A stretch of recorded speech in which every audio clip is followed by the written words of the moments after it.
অন্যকে খোঁচা দিয়ে কথা বলা কিংবা অন্যকে ছোট করে কথা বলার মধ্যে বড় হওয়ার মতো কোনো কিছু নাই।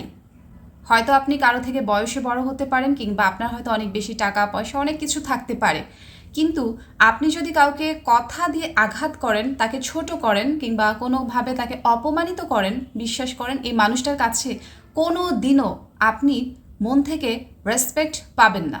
আজকে আপনি যাকে ছোট করে কথা বলছেন, কোনো একদিন হয়তো আপনার আফসোস হবে যে কেন আমি এই মানুষটার সাথে অনর্থক কোনো কারণ ছাড়া এরকম ব্যবহার করলাম, তার বিরুদ্ধে গসিপ করলাম।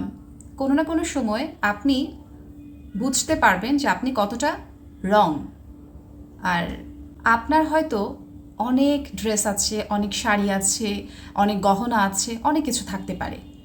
অন্য কারো হয়তো এত কিছু নেই। তো সে যদি একটা ড্রেসকে কিংবা একটা গহনাকে বারবার পরে, তাতে কেন আপনি তাকে খোঁচা দিয়ে বলবেন যে এই একটাই পরছো, একটাই আছে, আর কিছু নাই? কিংবা এরকম মানুষও আছে যাদের দেখবেন নিজের মাথায় চুল কম, আর এরা সারাক্ষণ বলবে কি আরে কি চুল কাটছো, কি চুল করছো, চুল তো পাতলা হয়ে গেছে, চুল তো এরকম দেখা যাচ্ছে। মানে কোনো না কোনোভাবে ছোট করবেই। কিংবা এরকমও আছে যাদের দেখবেন মুখের মধ্যে হাজারটা পিম্পল আছে, আপনার যদি একটা পিম্পল এরকম করে বের হয় কোনো কারণে, বলবে আল্লাহ মুখে তো দাগ পড়ে গেছে। তো এই টাইপের মানুষকে আপনি আসলে কখনো বোঝাতে পারবেন না যে তারা কতটা ভুল। অন্য মানুষকে যে কোনো ওয়েতে যে কোনোভাবে তারা ছোট করার চেষ্টা করে, হয়তো কখনো কখনো এরা নিজের অজান্তে করে।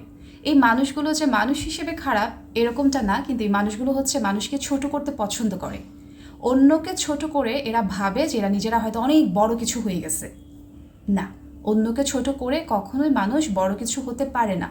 বরঞ্চ আমি যদি দেখি আমার পাশে এরকম কোনো মানুষ আছেন যার কিনা হয়তো ওরকম সামর্থ্য নেই, আমি চেষ্টা করব তাকে আমার সাধ্য অনুযায়ী, আমার ক্ষমতা অনুযায়ী তাকে কোনো কিছু দেওয়ার জন্য।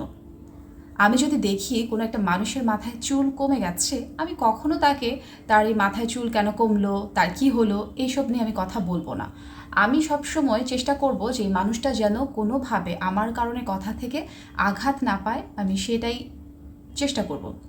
আর আমি যদি দেখি যে কারো মুখে হয়তো অনেক হাজার হাজার পিম্পল বের হয়েছে, আমি কখনো তাকে বলবো না আহারে আপনার মুখের এগুলো কি হয়েছে, এগুলো কি করেন, এই টাইপের কথা আমি কখনো বলবো না। আরেকটা কথা আজকে আপনাদেরকে আমি বলি, অনেকেই আছেন আমার পরিচিত যারা কিনা মনে করেন যে আমি পার্সোনালি ভিডিওগুলো করি।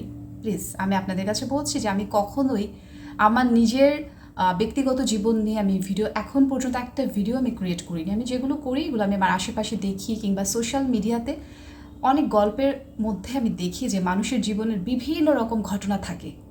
আর আমি আপনাদের সাথে যে ভিডিওগুলো শেয়ার করে থাকি বেশিরভাগই হচ্ছে সোশ্যাল মিডিয়াতে বিভিন্ন মানুষের জীবনের গল্প থেকে নেওয়া।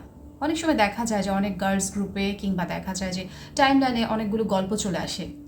আর গল্প পড়তে তো আমি ভালোবাসি, তো এই জন্য যখন পড়ি খারাপ লাগে, যখন দেখি যে মেয়েরা মেয়েদেরকে বিভিন্নভাবে হয়রানি করছে তখন আরও বেশি খারাপ লাগে। কারণ মেয়েরা হবে মেয়েদের বন্ধু, মেয়েরা কেন মেয়েদেরকে আসলে কথা বলে কথা দিয়ে আঘাত করবে। যাই হোক, আমার ভিডিওটি যদি কারো কাছে ভালো না লাগে প্লিজ ক্ষমা সুন্দর দৃষ্টিতে দেখবেন।